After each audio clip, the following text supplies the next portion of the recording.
Feel a little anxious right now. The days are coming up. It's final countdown. We have about 4 days till race date. Just trying to get everything done.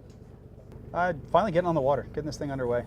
It's been a long project. We're finishing up 3 years right now from start to finish, so just kind of ready to see it to fruition. I'm tired of walking and climbing that mountain. I want to row. Fitting into the cabin, all three of us in a boat made for 2 people. Definitely the spacing. We're 3 pretty big dudes in a tiny boat. Lots of olive oil, about a pint a day. So delicious. Roughly 20% of our calories are derived from olive oil. We're actually going to be doing 3 hours on, an hour and a half off, because we're going to be rotating through a cycle with 3. So kind of unique. I don't think it's been done before. So That and a fast start to get to the current as quick as we can. we've kind of gone through 2 cycles. The very first one was just a pair. It was David and I.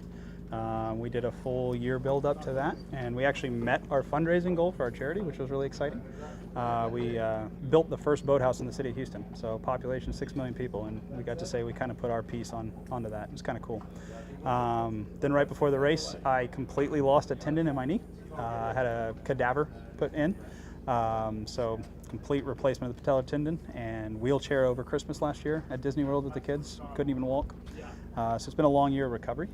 We brought Brian on for more backup, but also just from the dynamics of being able to hopefully have a faster crew. So the charity I chose is the Ann McCormick Sullivan Foundation. It was named in honor of a friend of mine. I was a firefighter back in Houston, a volunteer in the city of Stafford, and she fire fought with me for about a year or 2. She left the volunteer department, decided it was what she wanted to do. Well, she knew from when she was very little it's what she wanted to do. So she joined Houston as a career firefighter. It was her 11th day on the job. And a real tragic fire in 2013 took her life and 3 others. It was the deadliest fire that we've had in Houston history.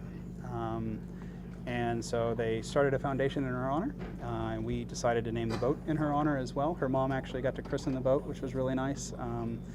It's been awesome. Everything from congressional support to becoming honorable admirals in the Texas Navy. So we get to be the first Texas vessel to sail the high seas in about 150 years.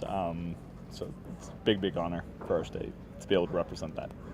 So what we're going to do is we're going to be taking 5 1-liter bottles with us, and there's actually a professor in Maine who does studies of water, and this can be anywhere from freshwater to oceans all around the world.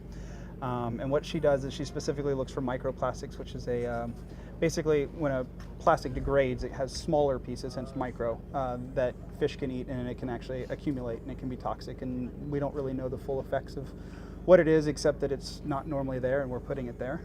And so we're going to collect samples along the way to see what the level of microplastics is. So there's a couple of protocols we'll do. One is we'll make sure that we get a good GPS location of where it is so she knows where the water came from. We're going to check the water temperature so that she has an idea as to when it was actually collected, how hot it was. We have to coat the cap of it with aluminum foil, which makes sure that we don't get contamination from the cap going into the water, so it's not a tainted sample. And that's pretty much it. Then we just make sure we properly label it and we bring it back. So hopefully we've kind of calculated it as we eat food, it'll take the room that the food that we ate. So we'll bring those 5 liters back, mail those off to her, and she'll do an analysis. And right now the Atlantic they've got a lot of data samples, and unfortunately they're not really good. Very high levels traditionally. So we'll see if ours is in line with that and just add more to the data set.